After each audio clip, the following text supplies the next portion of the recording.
Señoras y señores, agradecemos mucho la presencia de ustedes aquí esta noche. Debido a que don Tomás Van de Valle Sotomayor, director de la Real Sociedad Económica de Amigos del País de Gran Canaria, se encuentra fuera de la isla, me cabe el honor de representarle presidiendo un acto que viene enmarcado en el ciclo que organiza esta Real Sociedad, la Asociación Cultural desde la Sombra del Almendro, en Gran Canaria y en Tenerife, para conmemorar el centenario de la muerte de don Nicolás Esteban Murphy. Tomará la palabra el ingeniero don Valentín Medina Rodríguez, vicepresidente de la Asociación Cultural desde la Sombra del Almendro, para hablarles de la personalidad de don Nicolás Esteban y sus vinculaciones con el continente americano y la inmigración canaria. Y a continuación, don Nicolás Reyes González, presidente de dicha asociación cultural, hará una semblanza del personaje. Terminará el acto con el acostumbrado debate al que pueden aportar ustedes las preguntas que deseen. Ahora voy a leer los perfiles biográficos de los dos conferenciantes. Don Valentín Medina Rodríguez, la tesis doctoral presentada en la Universidad de Las Palmas de Gran Canaria en el año 2000 versó sobre el tema de la aportación canaria al desarrollo asociativo español en Cuba, 1861-1936, y versó sobre el tema que acabo de decir, y recibió la nota sobresaliente cum laude.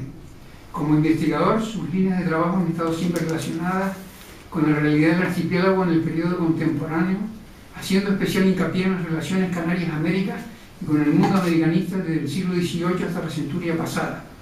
Ha presentado comunicaciones y ponencias en congresos, jornadas y simposios regionales, nacionales e internacionales.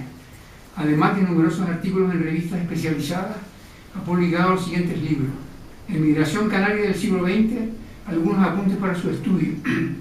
Las nuevas aportaciones al estudio de la migración clandestina de las Islas Canarias a América Latina, 1948-1955. Ambos en colaboración con Inmaculada Martínez Gálvez. La emigración familiar española a América Latina, 1956-1964. Un primer ensayo para un diccionario biográfico de canarios cubanos, siglo XIX al XX, y el tomo segundo de la historia de la vida de Santa Brígida, referido a los siglos XIX y XX, en colaboración con Francisco Quintana Navarro y Juan José Díaz Benítez. Es miembro de la Asociación Española de Americanistas, ha sido profesor colaborador de la Universidad de Las Palmas de Gran Canaria en la asignatura didáctica de la historia Actualmente es funcionario de carrera del Cuerpo de Profesores de Enseñanza Secundaria y dirige el Departamento Didáctico de Ciencias Sociales, Geografía e Historia en el IES Tamaraceite. Don Nicolás Reyes González nació en Santa Cruz de Tenerife. Ha desempeñado su tarea como catedrático de Geografía e Historia en la enseñanza secundaria en centros de su ciudad natal y como profesor asociado de Historia Contemporánea en la Universidad de La Laguna. Se ha ocupado también de la investigación histórica en el tránsito del siglo XIX al XX. En 1988 aprobó su tesis doctoral en la Universidad Autónoma de Madrid, que versó precisamente sobre Nicolás Esteban Murphy, 1838-1914, con la calificación de apto cum laude. Después de su jubilación como docente, se dedica a la investigación histórica plenamente y prepara la publicación de un libro sobre don Nicolás Esteban, que será una revisión crítica y la actualización historiográfica de su tesis doctoral. Y sin más, paso el micrófono a don Valentín Medina Rodríguez.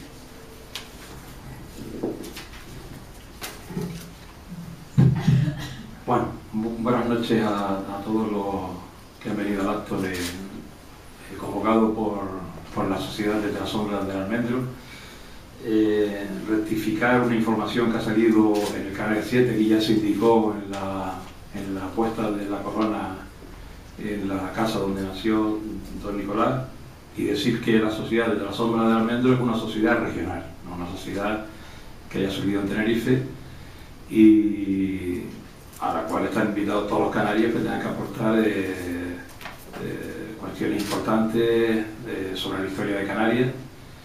Y después precisar un poco el currículum. Ya he dejado de ser jefe de departamento, ahora es mi amigo Ernesto Hernández López, y bueno, es de justicia aclararlo también, ¿no? El planteamiento que yo me he hecho sobre mi intervención es una pequeña introducción del personaje, su recorrido o su periplo por el continente americano, grosso modo, porque es un acto que tampoco hay que abundar en demasiados detalles, y en tercero, unas conclusiones. Don Nicolás Esteban Aymourfi, militar, político, federalista, ideólogo y traductor español, a quien se deben versiones en lengua española de la política de Aristóteles, obras escogidas de Séneca, obras escogidas de Cicerón, del espíritu de las leyes de Montesquieu, catecismo positivista de Augusto Comte, publicadas todas en París por la casa editorial Garnier Hermanos, con la que colaboró muchos años. Nació en Las Palmas. Comienza a denominarse por vez primera Las Palmas de Gran Canaria en el censo de población de 1950. Si al decir esto después se conecta con que la asociación es de Tenerife, a lo mejor me llevo un rapapolvo, entonces por eso también es importante comunicar. Entonces, por la investigación que he hecho, el nombre de Las Palmas de Gran Canaria censado aparece en 1950. Antes de eso aparece el nombre de Canarias, etc., ¿no?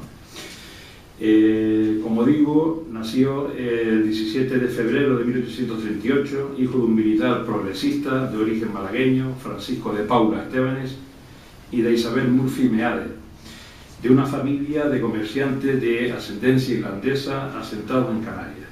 Aparte de Nicolás, formaban el grupo familiar sus hermanos Diego y Patricio.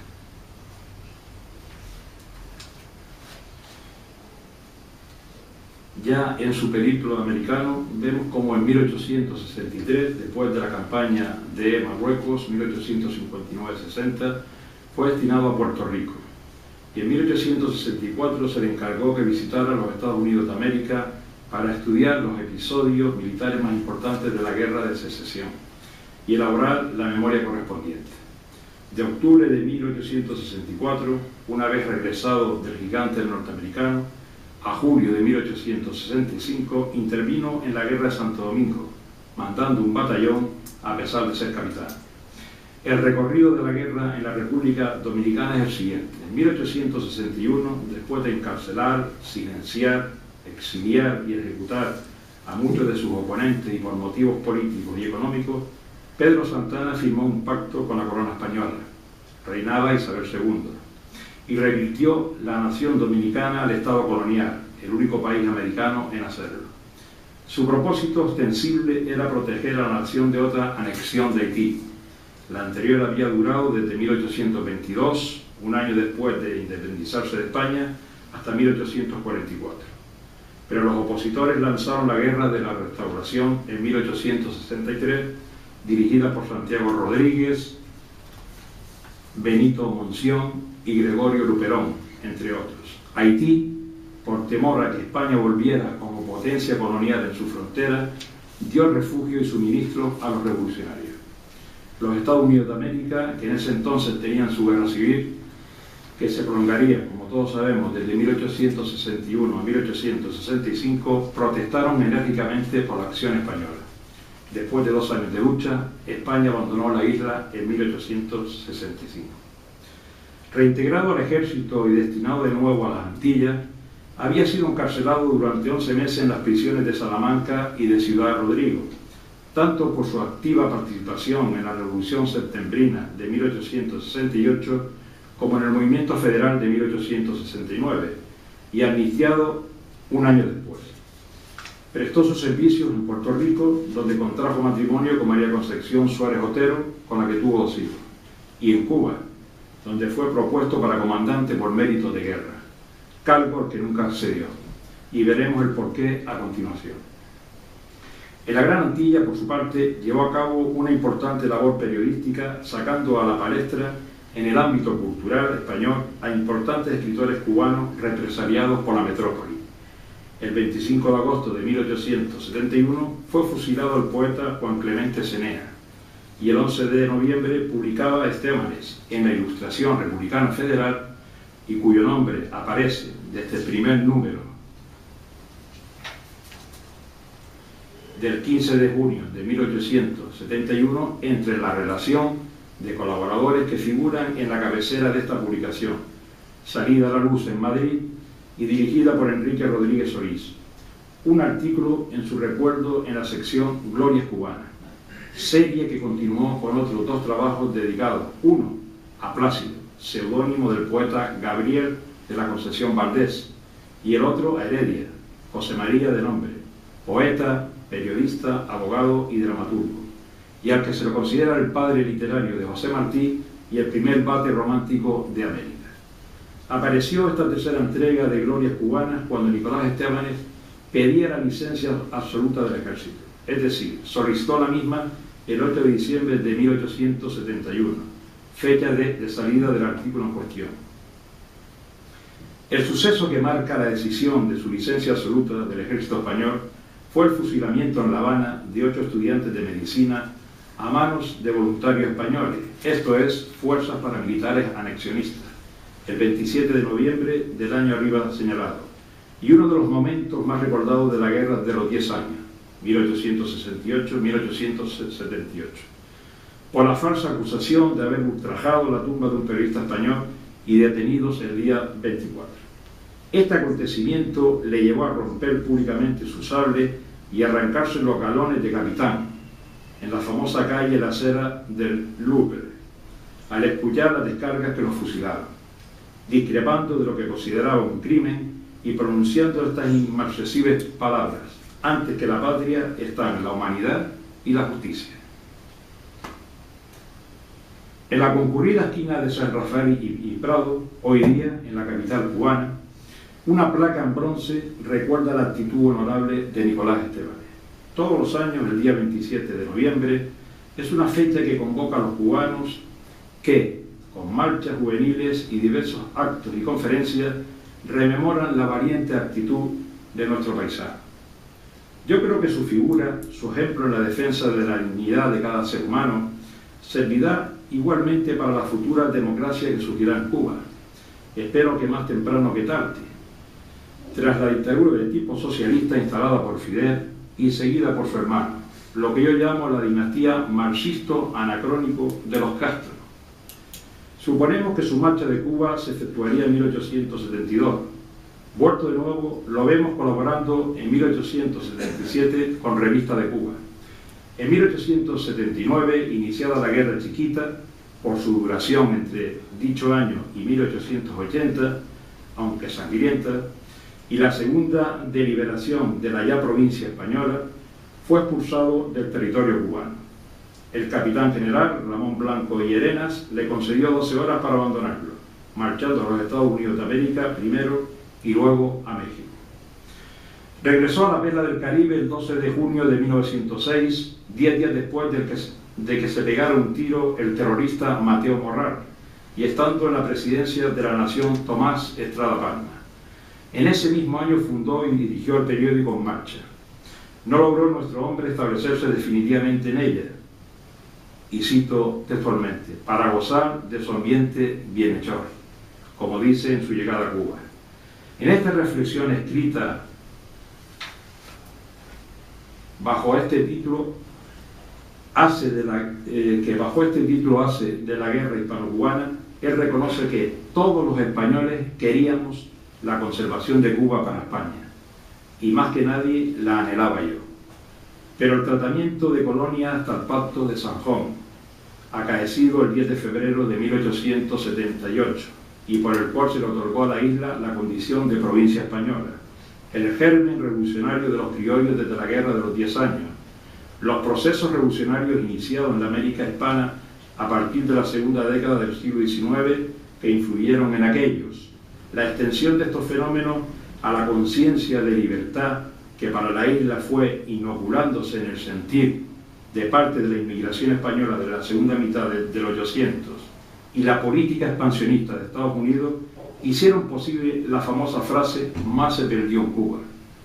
El 23 de octubre de 1828, el gobierno de Cuba en armas aceptó el armisticio y comenzó la llamada crisis y generación del 98. Según Moreno Fraginals, para España el 98 fue un año que comenzó, quizás, en 1895 y tardó mucho tiempo en terminar. La última estancia en la isla se prolongó hasta parte de 1909, coincidiendo además con la segunda intervención norteamericana. La primera se extendió a los años 1899-1902 en función de la Constitución de 1901 y la enmienda Platt, en ella recogida, cuyos 8 artículos garantizaban el control de la isla por Estados Unidos y que seguiría vigente hasta 1934. Particularmente pienso que de aquellos lodos vienen estos barros, porque todavía parte de Guantánamo lo sigue ocupando los Estados Unidos, y yo tenía la esperanza que con el nuevo presidente, que parecía aperturista en este caso, Barack Obama, se iba ya a entregar esta parte de la isla de Cuba, que es de los cubanos, a sus propietarios, aparte de la ignominiosa cárcel que tienen allí, que va en contra de cualquier derecho internacional. Pero bueno, todos sabemos que los presidentes norteamericanos en política internacional siempre llevan la misma línea, llámense republicanos o llámense como se llame. Así, en esta nueva fase neocolonial estadounidense, iniciada en 1906, la dirección del país corrió a cargo del gobernador civil nombrado al efecto, Charles Edward Magún, algo que no debió de gustarle mucho, por no decir nada, a Nicolás Estebanes, amante de la libertad de los pueblos y su sentir por la permanencia de Cuba como parte de España. Por último, y respecto a las guerras civiles entre España y su colonia y posterior provincia, destacar que tanto en el conflicto de 1868 a 1878 como en el del 95, en el Ejército Libertador, el mayor número de hombres dentro del grupo español incorporados a la causa independentista procedían de Canarias. Acabó por establecerse en París, tras una estancia en Madrid, aunque viajaba con frecuencia a la ciudad del Sena. En 1909, el año de la Semana Trágica de Barcelona, tras la huelga general del 25 de julio, jaleada por los jóvenes bárbaros del Partido Republicano Radical de Alejandro Lerroux, y al mismo tiempo del fusilamiento de su amigo Francisco Ferrer Guardia, el 13 de octubre, decide abandonar definitivamente España, a la que ya no volverá, falleciendo en París el 19 de agosto de 1914, víctima de una pulmonía contraída, al parecer, desempeñando una misión de enlace, pues no dudó en presentarse como voluntario, a pesar de su edad, al servicio de Francia en los primeros días de la Gran Guerra. En esos casi 5 años parisiense se integró como traductor y colaborador habitual en la casa editorial de los hermanos Garnier, que mantenía importantes colecciones en español destinadas al número creciente de lectores hispanos en ambos hemisferios. Se encargó primero de preparar ediciones destinadas a su público juvenil, luego algunos títulos técnicos y novelas, para abordar más adelante versiones en español de clásicos grecorromanos y pensadores ilustrados: Aristóteles, Séneca, Cicerón, Teofastro, Montesquieu, Diderot. Ya como conclusión, decir que desde 1863 hasta 1909, incluido, vemos como Nicolás Estebanes tiene un largo pero intermitente periplo por el continente americano. Será sobre todo en las Antillas Mayores donde recalará. En ellas Puerto Rico por 2 veces y Cuba hasta en 3 ocasiones constituirán los 2 países de mayor estadía. En la Gran Antilla dejará perfecta significación de su respeto por la vida humana y por la cultura isleña, y allí dejará, ya fuera definitivamente de su vida, su carrera militar. A los 33 años, y con un brillante futuro por delante, en razón de sus anteriores méritos militares contraídos, su altura intelectual, su muy buena relación con generales de prestigio y su aún corta edad. Estados Unidos de América y México por un lado, y su intervención militar en la República Dominicana para mantenerla dentro de España, por otro, coronan su permanencia en la América que tanto ha dado a España y a Canarias.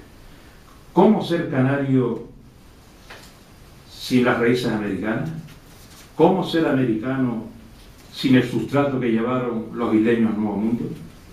En algunos de los países arriba citados recaló el emigrante de las islas. Sobre la preferencia casi exclusiva por Cuba no cabe duda alguna. En el siglo XIX y hasta los primeros años 30 del siglo pasado. Pero también se significaron nuestros compatriotas, empero muy a distancia, en su presencia en Puerto Rico y la Española, en su parte correspondiente a la República Dominicana. Venezuela ocupó el segundo lugar en el destino isleño del 800, pero ahí, que sepamos por el momento, no estuvo nuestro hombre. Finalmente, qué generosidad y falta de sectarismo los mostrados por Nicolás Estébanez a la hora de destacar figuras de primer orden de la cultura cubana, como hemos puesto de relieve. En él pesaba más la categoría intelectual de los nombrados, dándolos a conocer en la Ilustración Republicana Federal, que sus actitudes anticolonialistas, por las que todos pagaron un precio muy alto. Su postura proanexionista no impidió que comprendiese las causas que llevaron a la final independencia de Cuba. Gracias.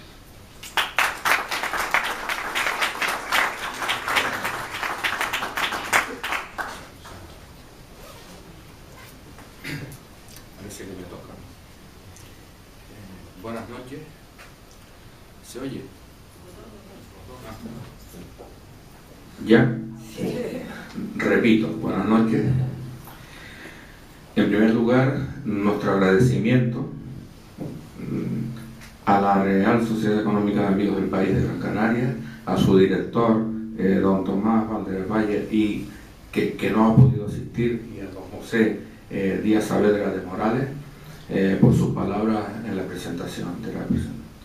Debo añadir que la Comisión Pro Centenario y la Asociación Cultural Desde la Sombra del Almendro agradecen a esta institución la favorable acogida y apoyo incondicional desde que se les invitó a participar en los actos conmemorativos que, con motivo del centenario de la muerte de don Nicolás Estébanez, se estaban organizando para desarrollar a lo largo del presente año de 2014.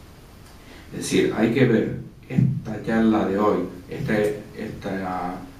que estamos realizando, y el acto previo que se hizo de la colocación de una corona como un acto conmemorativo dentro del centenario de los actos que se irán celebrando a lo largo del año. Pensamos y estamos organizando que esos actos no solamente se celebren en Gran Canaria y en Tenerife, sino que tengan lugar también en las restantes islas. Ya en el mes de marzo tenemos 2 actos en La Palma, en los Llanos de Aridane y en Santa Cruz de la Palma. Bien, agradezco también las palabras de mi amigo y colega Valentín Medina por su documentada exposición sobre el contexto histórico y de la personalidad de Nicolás Estébanez y sus fuertes vinculaciones con el continente americano y relaciones con la emigración canaria. Agradecimiento que hago también extensivo a todas y todos los que con su asistencia se han sumado a este merecido homenaje a nuestro paisano. Bien, nos reunimos hoy en este salón de la Sociedad Económica de Amigos del País de Gran Canaria, en la ciudad de Las Palmas, muy cerca de la casa donde nació Nicolás Estébanez, situada en la plaza de San Antonio Abad, lugar en el que se le ha rendido un homenaje floral, como dije antes, con unas palabras de recuerdo hacia él. En esa misma casa que estuvo instalado el Tribunal de la Inquisición hasta 1834, hecho este que siempre mencionará Nicolás Estébanez al referirse a su nacimiento, veamos lo que nos cuenta sobre esta cuestión en sus memorias. Dice: nací en la ciudad de Las Palmas y en el edificio en que estuvo la Inquisición provincial. A un hombre que vino al mundo nada menos que en la Inquisición, nadie le tachará de demagogo, porque sienta deseos de arrasar hasta la casa paterna. Y a continuación añadiría que por ello, desde que nací, tengo instintos destructores, aunque poco o nada he destruido, y los atribuyo al negro azar de haber tenido por cuna aquel antro infernal que había devorado tantas víctimas. Hace 176 años, tal día como hoy, nació en Las Palmas de Gran Canaria don Nicolás Estébanez y Murphy, el 17 de febrero de 1838. Fueron sus padres, como ya indicó Valentín, don Francisco de Paula Estébanez y García Caballero, capitán graduado del Regimiento de Infantería de Albuera Séptimo Ligero, y doña Isabel Murphy y Meade, que había casado en Santa Cruz de Tenerife el 17 de julio de 1833. Residían entonces en Las Palmas por estar destinado su padre como sargento mayor de braza, cargo que ocupaba normalmente el militar, el oficial jefe de la plaza, y que tenía cierta importancia y grado de responsabilidad en el mando de las milicias canarias. Es decir, el padre de don Nicolás estaba ya integrado en la estructura organizativa de las milicias canarias.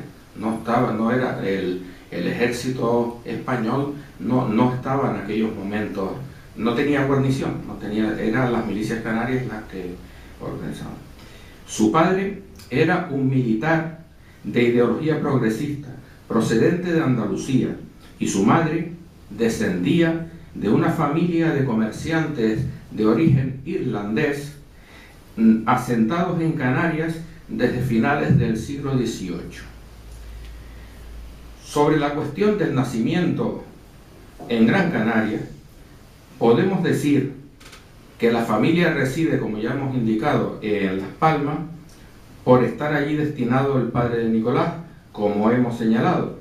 No obstante, sin ánimo de entrar en estériles debates y querellas, para Nicolás Estébanez es cierto que la isla de Tenerife va a tener siempre una mayor consideración y relevancia en sus recuerdos, ya que muy pronto sus padres regresan a Tenerife y en ella transcurre su infancia y en ella vivieron sus mejores amigos.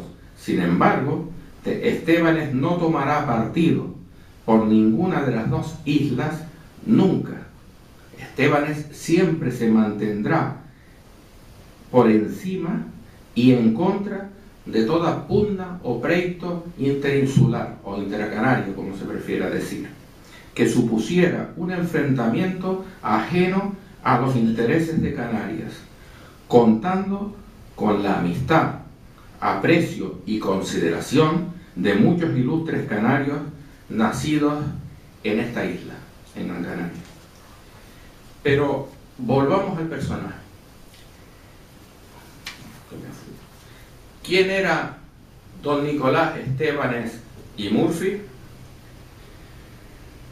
Así pues, hace 176 años, el 17 de febrero del 38, como hemos indicado, en las lejanas y abandonadas Islas Canarias, nace Nicolás Estébanez y Murphy, un personaje histórico, desgraciadamente poco conocido, y también, desgraciadamente, poco valorado, que despierta polémicas, que desata opiniones favorables y contrarias, nace además, y eso hace más difícil la reconstrucción de su biografía histórica, nace además en el ambiente bélico y agitado de la Primera Guerra Carlista, cuando aún no se ha consolidado en el trono la hija de Fernando VII,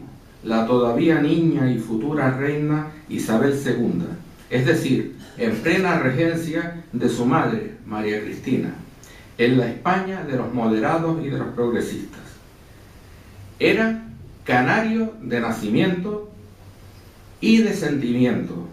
Por esto mismo se consideraba africano y antieuropeísta, ateo y anticlerical. Era un revolucionario, anarquista y defensor de la República Federal.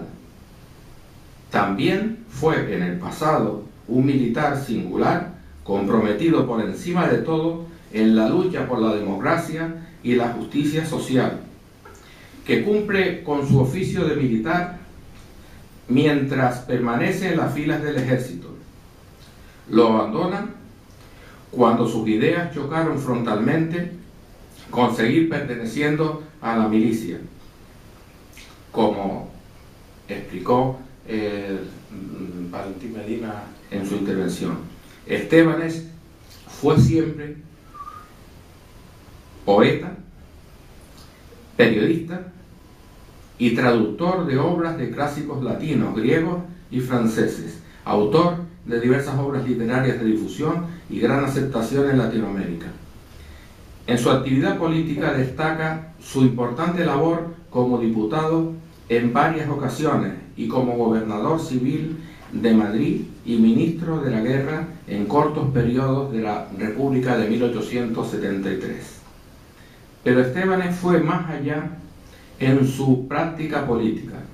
Podemos considerarlo integrado en el sector más revolucionario y radical del Partido Republicano Federal. Participó activamente en los preparativos de la llamada Revolución de Septiembre de 1868, en los levantamientos federales de 1869 y 1872, comenzando a brillar con luz propia en la Primera República Española de 1873. Tras el fracaso de la Primera República, a causa del golpe del general Pavía, Estébanez se exilia voluntariamente en compañía de su familia, con una primera etapa en Lisboa, de donde es expulsado por sus actividades conspiradoras contra la monarquía de la Restauración, como nos narran sus memorias. De Lisboa marcha a Londres para finalizar su periplo de exiliado en el París cosmopolita y cultural de la Tercera República Francesa, que será también el lugar de refugio de otros republicanos y de revolucionarios de distintos países. Estébanez encuentra trabajo como traductor en la editorial de los hermanos Garnier, siendo este su principal medio de subsistencia. Al mismo tiempo, seguirá escribiendo poemas y colaborando en la prensa hasta su muerte en 1914. Hasta 1880 permanecerá a su lado otro ilustre canario, Patricio, su hermano, que compartía pensamientos e ideales con él. A partir de 1882 cuenta también al lado suyo con otro canario que también es republicano federal y que debía de ser recuperado su biografía histórica por su gran interés. Nos referimos al lanzaroteño Elías Cerolo Herrera, republicano federal como él, y Elías se va a encargar en la editorial Garnier de la sección de libros para Hispanoamérica de la editorial y de la edición de un diccionario enciclopédico de la lengua castellana que elabora con las aportaciones de muchos intelectuales y escritores españoles y latinoamericanos que enriquecen con sus trabajos esta obra, que tendrán una amplia difusión en la América Latina. En ningún momento dejó de colaborar o participar activamente en todas las actividades que se organizaron para acabar con la monarquía y conseguir la vuelta de la República, que esta vez, pero siempre planteando el tema de que esta vez la República fuera la federal, no la unitaria y centralista y burguesa de 1873. Se mantendrá fiel a Pi Margall hasta su muerte en 1901, a pesar de haber sido siempre partidario de la acción insurreccional frente a la vía parlamentaria, que defenderá el político catalán. Ahora vamos a referirnos un poco al tema de la evolución ideológica, o si se prefiere, al legado ideológico, a la herencia cultural que nos deja don Nicolás. Si estudiamos con detenimiento y profundidad la evolución ideológica de Nicolás Estebanes, veríamos una radicalización creciente de sus posturas teóricas en lo social y en lo político, según avanzaba su vida.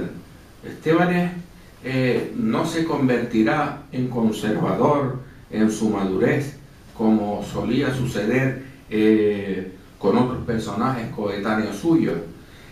Tampoco fue nunca un político oportunista que quisiera aprovecharse de las circunstancias y sacar beneficio para sí mismo y para los suyos, es decir, para su hija, para su familia. Sin embargo, su evolución ideológica, cuando escribe sus memorias, 1899, era suficientemente avanzada como para esperar de él juicios e interpretaciones más revolucionarios. Ahora bien, una cosa son sus memorias y otra sus hechos. Una posible justificación puede ser la censura, y yo diría más, no solamente la censura de prensa del régimen de la Restauración, sino también la autocensura suya, la autocensura suya que le hace plantear cosas de una forma determinada para poder tener la posibilidad de participar en la vida política española.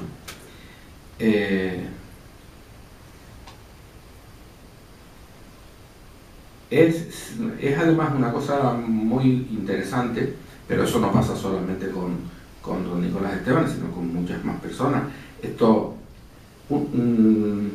Nicolás Estebanes escribe artículos y poesía de una mayor rotundidad ideológica que la de sus memorias, sobre todo tras la desaparición de Pi Margall, porque don Nicolás Estebanes tiene algo que a lo mejor no está muy extendido en la práctica de la política, que es la lealtad. Y entonces, si él le promete a don Francisco Pi Margall ser leal y mantener la unidad del Partido Republicano Federal, pues lo hace hasta la muerte de Pi Margall. Después ya no, después ya está liberado de este compromiso. Parece que hay cierto temor a relacionar a Nicolás Estebanes con el pensamiento anarquista coetáneo, como si fuera un deshonor y algo que es preciso ocultar para no desprestigiar a nuestro personaje. Yo no les voy a decir todo, pero no porque esté preparando un libro sobre esto, sino por el espacio porque puede parecer una especie de llamada a que esperen y compren luego el libro, pero no es eso, sino que realmente sería muy extenso explicar en toda su cuestión y con todas las últimas fuentes que he podido obtener todo el desarrollo de la cosa. Solamente les diré algunas pinceladas. Los primeros destellos de pensamiento anarquista aparecen ya en el joven Estébanez con 18 años, en 1856, es cadete del Colegio de Infantería de Toledo, o sea, es un futuro militar, con unos versos que escribe cuando estudia en este colegio, criticando en estos versos.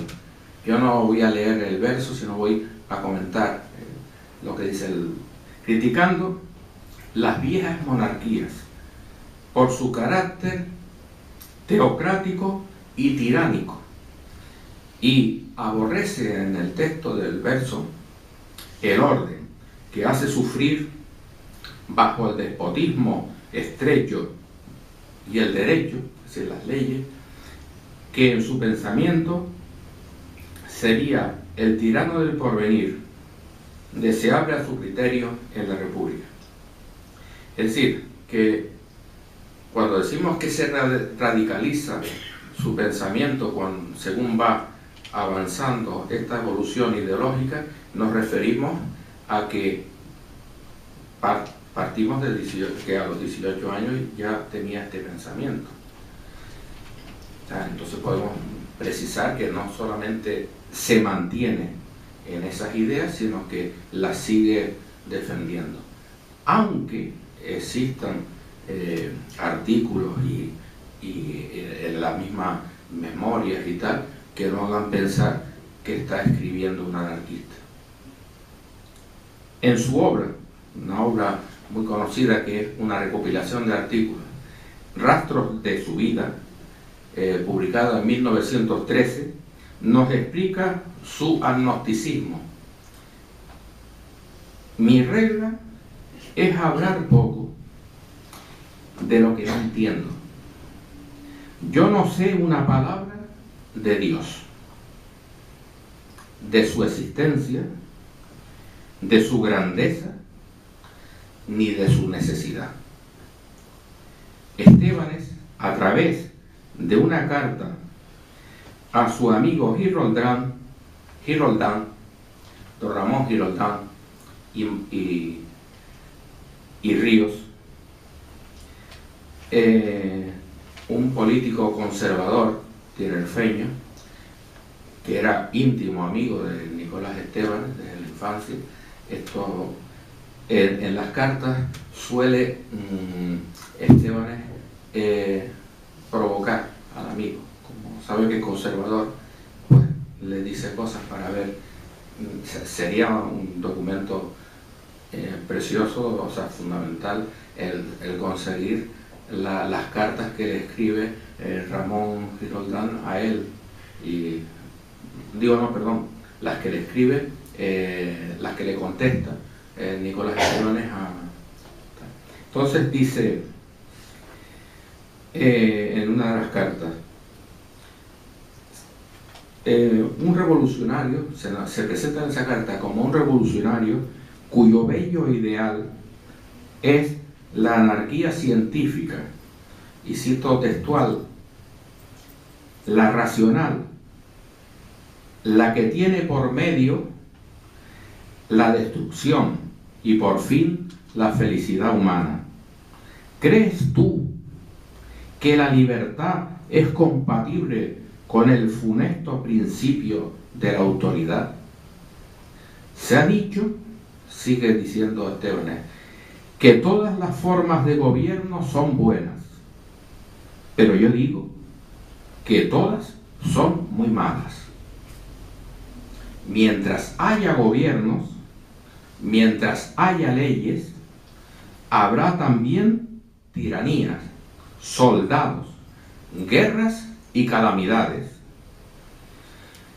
Pero, como la política, y esta parte es muy interesante para explicar precisamente esas contradicciones que se presentan a veces cuando se habla de Estébanez. Pero como la política es una ciencia práctica, práctica, yo que reconozco la imposibilidad de llegar a la realización de mi ideal en 4 siglos, mientras tanto, defiendo la República Federal como la solución práctica más compatible con la libertad, la justicia y las innumerables preocupaciones de la sociedad. Es decir, esa es una justificación que le hace a su amigo de por qué, a pesar de defender esa anarquía científica, y como no la ve posible, dice él, que en 4 siglos, pues como práctico, pues defiende la República Federal. Pasemos, vamos a pasar ahora a ver un poco el concepto de patria recurriendo al canto séptimo del poema Canarias. Y entonces, antes de dedicarnos a algo, me va a colaborar Antonio Enríquez Jiménez.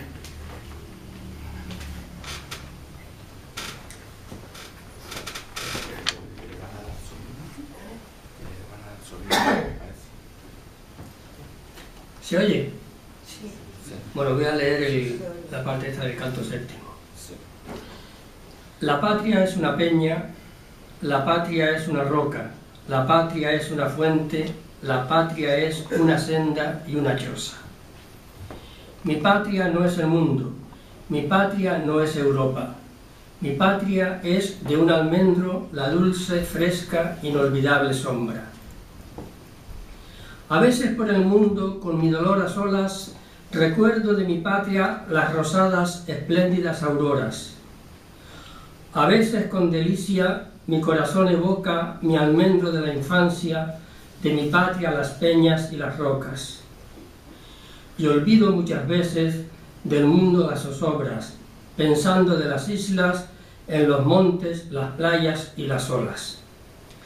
A mí no me entusiasman ridículas utopias, ni hazañas infecundas de la razón afrenta y de la historia.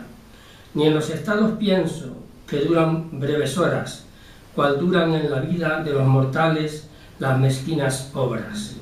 A mí no me conmueven inútiles memorias de pueblos que pasaron en épocas sangrientas y remotas.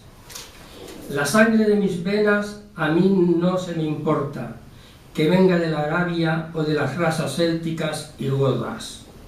Mi espíritu es isleño, como las patrias rocas, y vivirá cual ellas hasta que el mar inunde aquellas costas. La patria es una fuente, la patria es una roca, la patria es una cumbre, la patria es una senda y una choza. La patria es el espíritu, la patria es la memoria, la patria es una cuna, la patria es una ermita y una fosa. Mi espíritu es isleño, como las patrias costas, donde la mar se estrella en espumas rompiéndose y en notas. Mi patria es una isla, mi patria es una roca, mi espíritu es isleño como los riscos donde vi la aurora.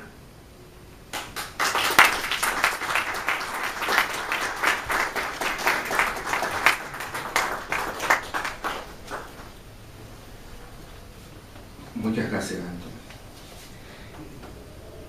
Bien.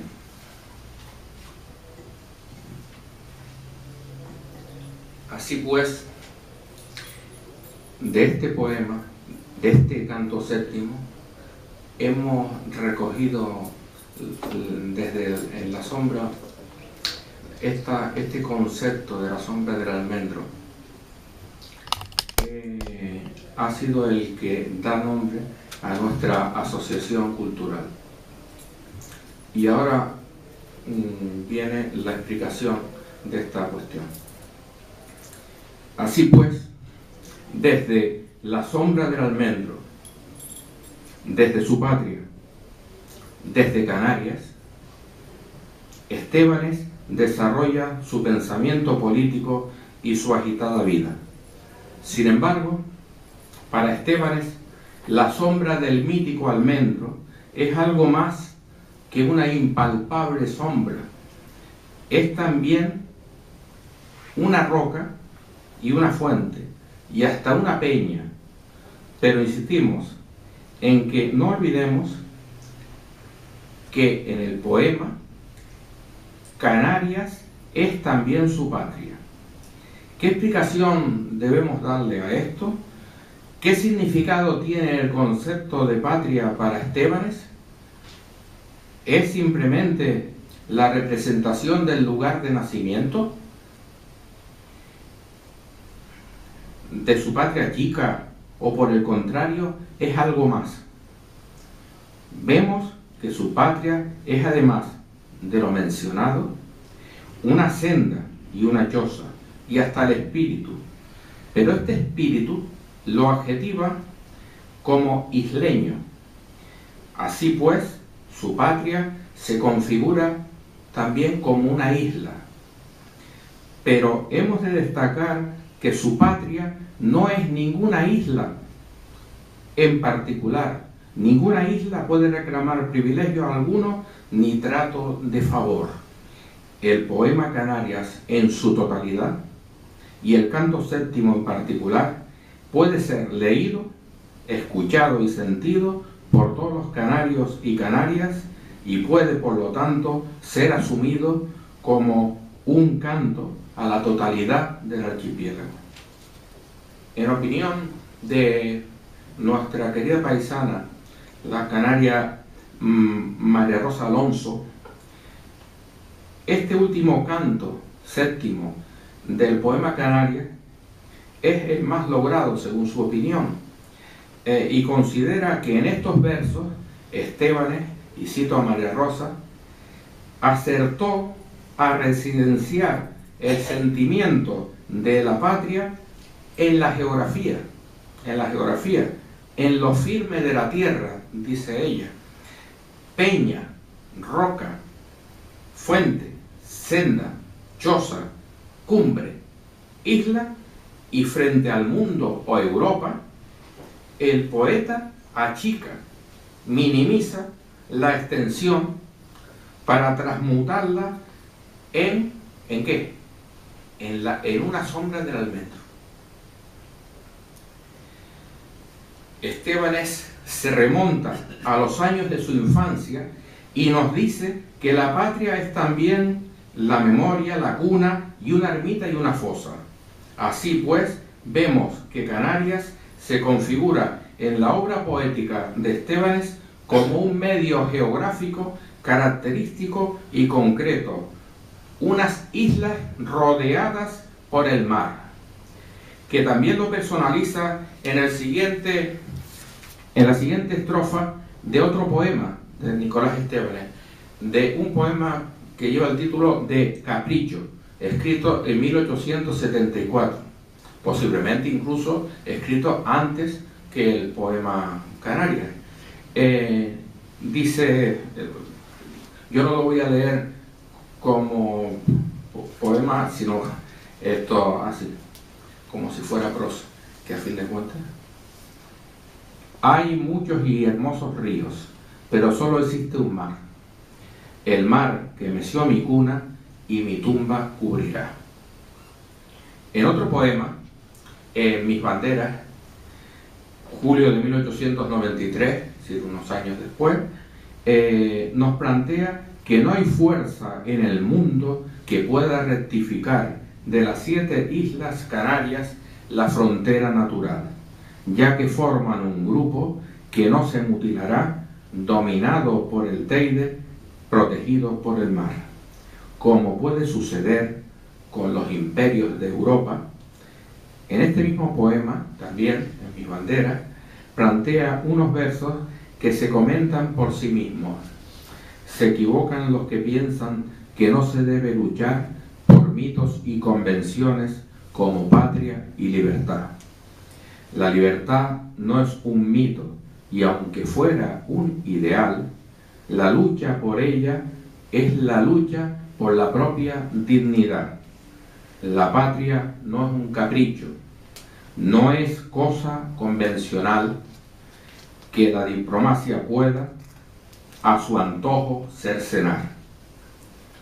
Estebanes critica en este mismo poema a los filósofos que se pierden en inútiles abstracciones, divagando sobre la humanidad o reflexionando sobre la patria universal, y menosprecian sin embargo al hombre. Defiende en este poema el amor a su patria isleña, a sus rocosas peñas, porque piensa que concentrando su facultad afectiva en algo definido y concreto, este amor gana en intensidad y se hace incluso, desde ese amor a esa tierra concreta, se hace incluso más universal. Vemos, pues, cómo la sombra del almendro del canto séptimo del poema Canarias va configurándose lentamente y tomando una forma concreta, un archipiélago de 7 islas con una frontera natural, una frontera nítida que se encuentra rodeada por el mar. Esta frontera marina, este mar que nos rodea, hay un cuarto poema que es quizás menos conocido, que es Mis Islas, en que repite esta definición o configuración de su patria canaria. Dice, nos limitamos a lo que está relacionado con esto, ¿no? Dice, porque aquella es mi patria idolatrada, una patria concreta y definida, y no habrá nunca poderosa espada que la corte, la aumente o la divida. No tiene la frontera artificiosa que en los tratados fija a las naciones la diplomacia ruin y cautelosa, o el terrible poder de los cañones. La suya la marcó la naturaleza, nunca sujeta a leyes arbitrarias. Desde que canta el mar, la gentileza del espléndido grupo de las Canarias. Terminemos haciendo referencia a otro personaje que también está unido a Nicolás Estebanes, aunque es de otra generación, que terminamos mencionando el puente que se puede tender, y de hecho se tiende, entre dos generaciones de revolucionarios que se encuentran y relacionan a través de Nicolás Estebanes y Secundino Delgado, con muchos puntos de coincidencia en su trayectoria vital, pero también con características propias. Los dos son canarios, como se sabe. También coincidían los dos en cuestiones de indudable interés. Los dos conocían y amaban a Cuba, siendo partidarios ambos de su emancipación. Odiaban los dos al general Weyler por su actuación represiva en la perla de las Antillas, y eran también enemigos acérrimos, los dos, de la institución monárquica, ateos y revolucionarios. Los dos militan en las filas del anarquismo libertario, desde el que pueden luchar por la autonomía de los pueblos y de los individuos, rechazando ellos siempre el nacionalismo burgués. Don Nicolás Estebanes se mantiene vivo en nuestra memoria colectiva, en nuestros recuerdos, en la lectura de sus poemas, en los actos que organicemos en su memoria. No permitamos que sea silenciado, ni manipulado. No permitamos que sea olvidado. No consintamos que vuelva a morir otra vez, que sea olvidado de nuevo. Muchas gracias.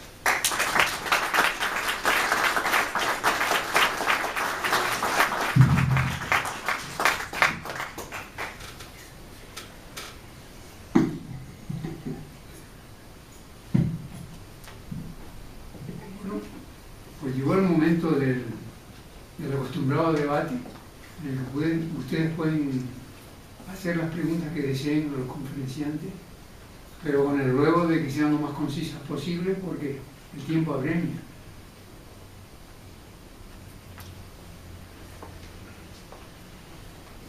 Yo, para romper un poco, ¿me vas a preguntar? No, vamos a establecer un pequeño debate. Yo, como dije, Nicolás Estebanes quería que Cuba fuese española, pero llegó un momento que comprendió, por las razones que yo expliqué, que evidentemente el pueblo cubano se independizara. En el caso de Secundino Delgado, desde un primer momento sí estuvo a favor de la independencia de Cuba con respecto a España. Quería matizar eso porque Dani, pues, el que está escuchando puede, bueno, ha entendido perfectamente cuál ha sido mi planteamiento y cuál ha sido el planteamiento del doctor Nicolás, y por lo que yo he estudiado con respecto a Cuba, sí, creía, y he citado algunas de sus palabras, que creía en la Cuba española, pero también entendió por qué la Cuba española se dejó de ser española, por las causas que yo estuve explicando. Secundino Delgado, de entrada, evidentemente, desde su exilio en Caracas en 1897-98, cuando saca el guanche, aparece la revista El Guanche, ahí se ve claramente que él está a favor de la independencia de Cuba, como muchos otros canarios que intervinieron en el Ejército Libertador. Ya dije antes que dentro del grupo de inmigrantes españoles, los canarios fueron los que más lucharon por la independencia de Cuba. O sea, fue una guerra civil, en definitiva. Nadie quiere hablar de guerra civil en Cuba. Cuba fue una guerra civil. Cuba pertenecía a España desde el momento del descubrimiento, conquista, colonización, hasta 1888. Y allí habían emigrantes de todas las partes de España, canarios por supuesto, y lucharon canarios contra canarios, porque había los ejércitos paramilitares, como eran los voluntarios, los voluntarios o los voluntarios. Y qué casualidad que en uno de esos ejércitos de voluntarios de La Habana estaba Luis Felipe Gómez Van Güemes, que después fue independentista canario. Luis Felipe Gómez Van Güemes en un primer momento estuvo a favor de que Cuba siguiese siendo provincia, porque ya era provincia a partir de 1878 ya era considerada provincia, antes era colonia. Del Sanjón dejó claro que era provincia, un poco para mantener las ínfulas ya revolucionarias que se veían en la isla. Por Luis Felipe Gómez Van Güemes es un personaje que da unos virajes terroríficos, de pasar de ser por españolista total a ser anti-españolista con la aparición de la revista El Guanche, su segunda época en La Habana, en 1924-1925, que salieron 9 números, de la cual fue director. Y hay otros nacionalistas, también, en el caso concreto, aunque me saca un poco ya del debate, pero creo que ya ha centrado la postura de Secundino clara en contra de que Cuba siguiese siendo española, y de Nicolás Estebanes, que sí quería ser español, pero que entendía por qué dejaba de ser español. Bueno, yo me he encontrado con otro nacionalista de pro, que al regresar a Canarias pues se olvida toda su faceta de independentista y llega a ser alcalde de la aldea San Nicolás durante 15 años. Era alcalde que históricamente ha permanecido más tiempo en el cargo, en la alcaldía, en un régimen que era en principio en Cuba, o dentro de un país que es en principio, o dentro de un sistema que estaba en contra, que era un sistema político español, en ese caso era ya la dictadura, y que estaba en contra de que Canarias perteneciese a España. El personaje concreto es Francisco Ramos León.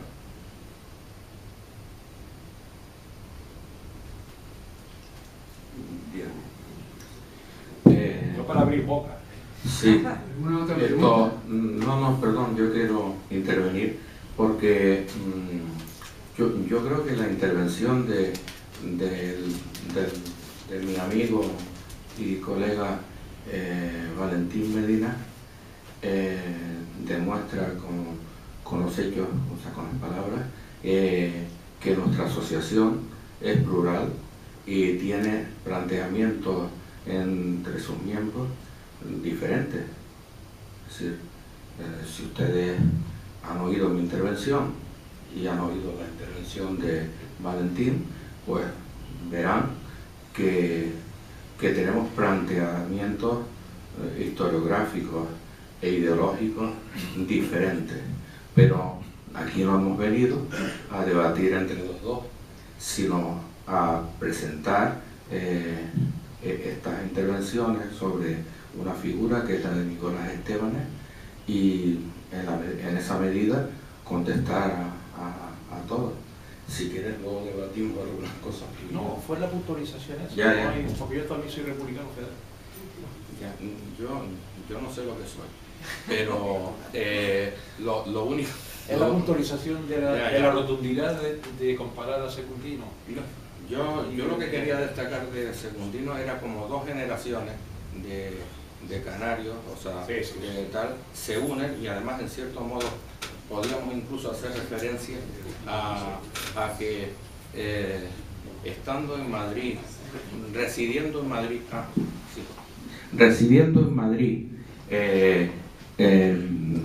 muchos canarios importantes por su legado histórico, literario, que prefiero no enumerar, aunque los tengo fichados, digo, sé cuáles son, pero todos saben también quiénes son.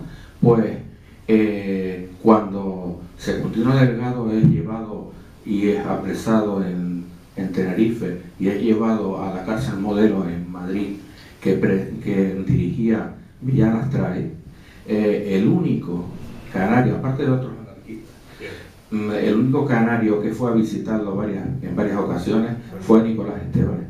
O sea, y no era una cuestión baladí, era simplemente no lo conocía anteriormente, pero le dijeron, Pedro Ballina creo que fue, y le dijeron que estaba preso en Madrid y él dio el paso adelante de ir a visitar a su paisano. Otros no lo hicieron. Bien, y luego ya está. Sí. Don Benito Pérez Galdós lo nombra en su episodio como una persona político liberal y le da cierta una importancia grande y lo ensalza. 3 o 4 episodios, no recuerdo porque el tiempo lo leí, pero en la última serie lo nombra Benito Pérez Galdós. Sí, podemos añadir, y esto es una información que también vendrá en el libro, que don Benito Pérez Galdós sí es conocido por Nicolás Estebanes, y esos episodios en los que don Nicolás Estebanes no solamente es nombrado por don Benito, sino que es personaje de los episodios, es decir, en la Primera República, en el episodio sobre la Primera República, en otro espacio.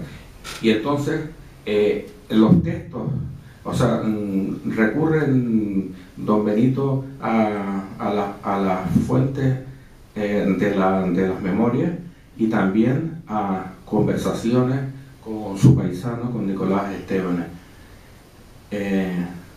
O sea que sí es muy interesante esa consideración. ¿Alguna otra pregunta?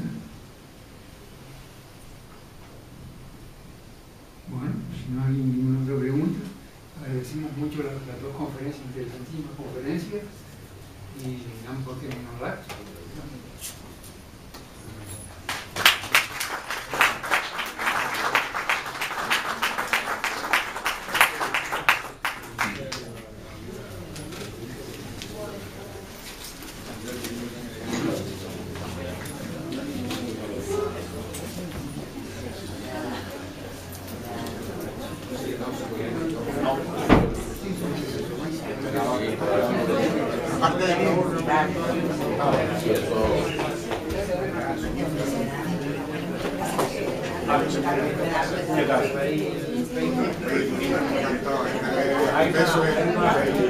Sí, sí, llegaba a ser 4 años.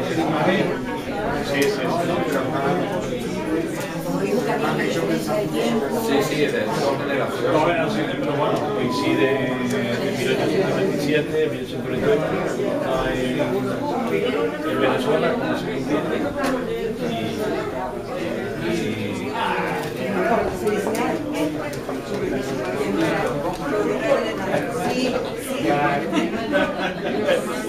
sí, lo que sea, quiera, estamos dispuestos a un de personas. Aquí estoy muy a gusto. Sí, sí, sí. Estamos muy contentos. Además hablaron en la época, con las circunstancias de la época. No es fácil. No, no es fácil atenerse a la historia. Atenerse a la historia. Dígale, Nicolás. Sí, es verdad. Es verdad, nos despistamos. Oye, Nicolás, nos despistamos. El maestro de ceremonia es Nicolás. No tengo nada que ver en eso. Adiós. Al final de ello, ahora la ¿en qué época?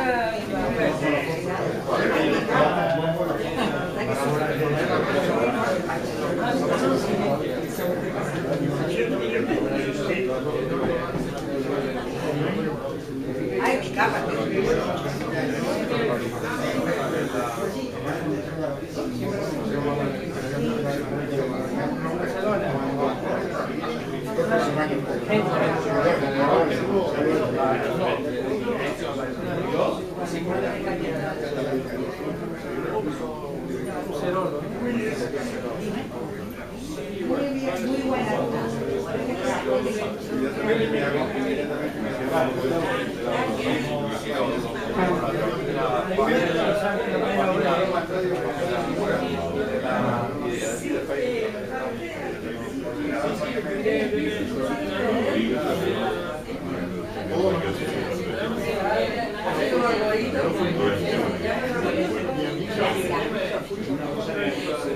Muchas gracias.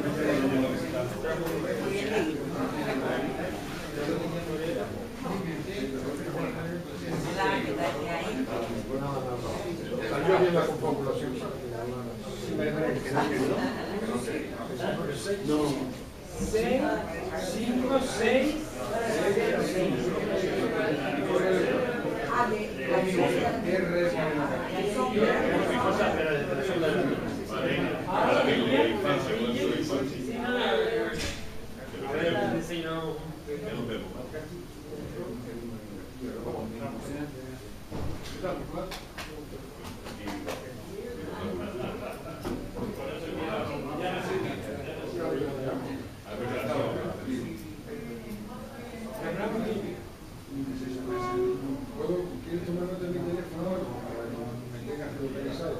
Podemos hacer cosas conjuntamente. Claro, podemos hacer cosas conjuntamente. Ya está, se da algo.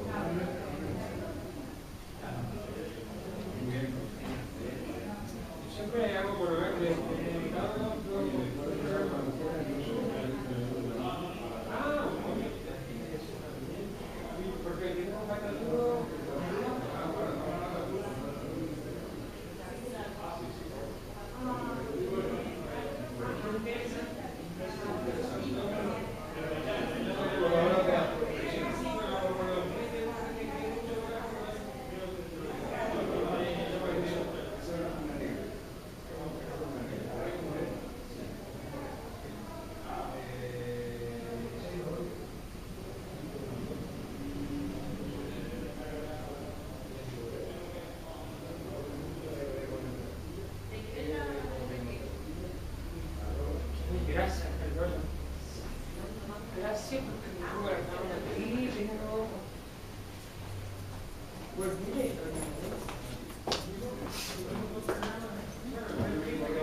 No la nota sobresaliente cum laude. Como investigador, sus líneas de trabajo han estado siempre relacionadas con la realidad del archipiélago en el periodo contemporáneo, haciendo especial hincapié en las relaciones Canarias-Américas y con el mundo americanista desde el siglo XVIII hasta la centuria pasada. Ha presentado comunicaciones y ponencias en congresos, jornadas y simposios regionales, nacionales e internacionales. Además de numerosos artículos en revistas especializadas, ha publicado los siguientes libros: Emigración canaria del siglo XX, algunos apuntes para su estudio. Las nuevas generaciones, las aportaciones al estudio, nuevas aportaciones al estudio de la migración clandestina de las Islas Canarias a América Latina, 1948-1955. Ambos en colaboración con Inmaculada Martínez Gálvez. La emigración familiar española a América Latina, 1956-1964.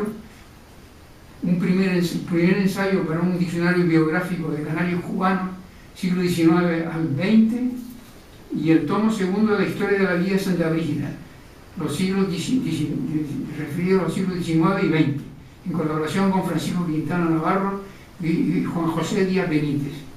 Es miembro de la Asociación Española de Americanistas, ha sido profesor colaborador de la Universidad de Las Palmas de Gran Canaria, en la asignatura didáctica de la historia y didáctica de la historia. Actualmente es funcionario de carrera del Cuerpo de Profesores de Enseñanza Secundaria y dirige el Departamento Didáctico de Ciencias Sociales, Geografía e Historia. Por la investigación que he hecho, el nombre de Las Palmas de Gran Canaria censado aparece en 1950. Antes de eso aparece el nombre de Canarias, etc. Como digo, nació el 17 de febrero de 1838, hijo de un militar progresista de origen malagueño, Francisco de Paula Estebanes, y de Isabel Murphy Meade, de una familia de comerciantes de ascendencia irlandesa asentados en Canarias. Aparte de Nicolás, formaban el grupo familiar sus hermanos Diego y Patricio.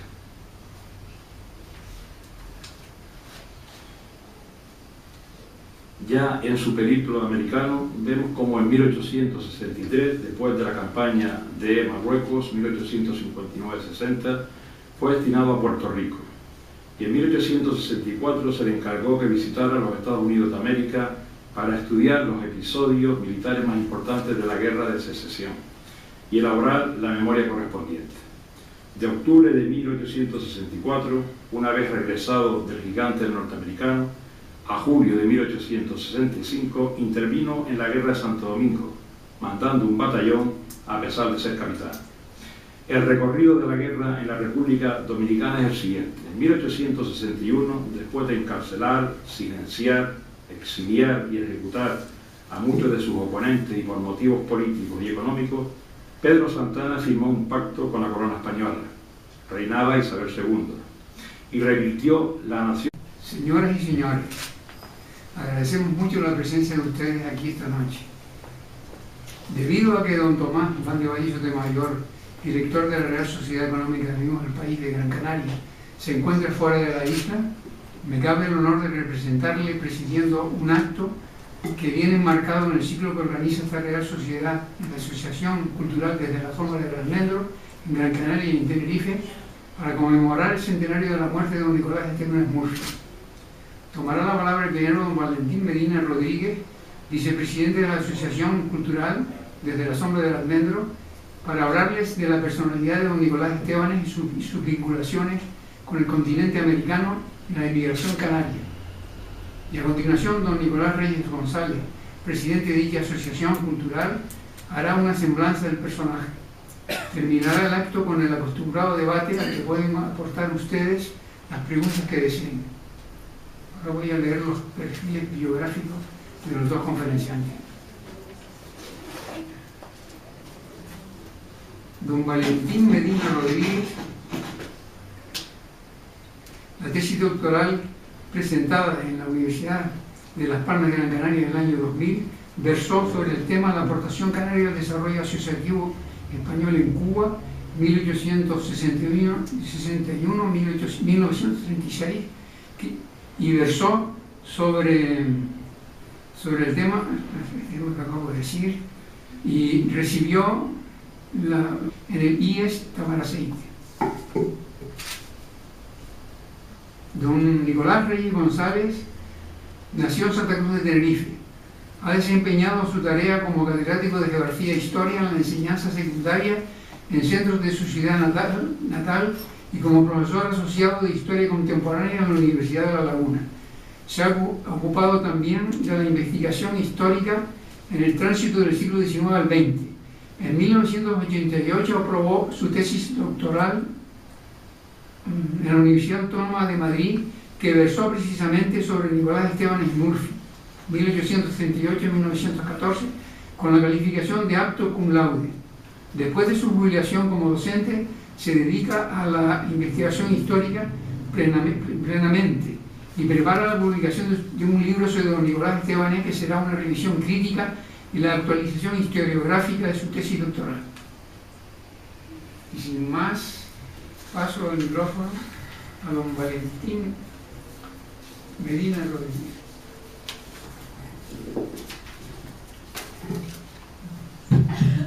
Bueno, buenas noches a todos los que han venido al acto convocado por la Sociedad de la Sombra del Almendro. Rectificar una información que ha salido en el Canal 7, que ya se indicó en la puesta de la corona en la casa donde nació don Nicolás, y decir que la Sociedad de la Sombra del Almendro es una sociedad regional, no una sociedad que haya surgido en Tenerife, y a la cual están invitados todos los canarios que tengan que aportar cuestiones importantes sobre la historia de Canarias. Y después precisar un poco el currículum. Ya he dejado de ser jefe de departamento, ahora es mi amigo Ernesto Hernández López, y bueno, es de justicia aclararlo también, ¿no?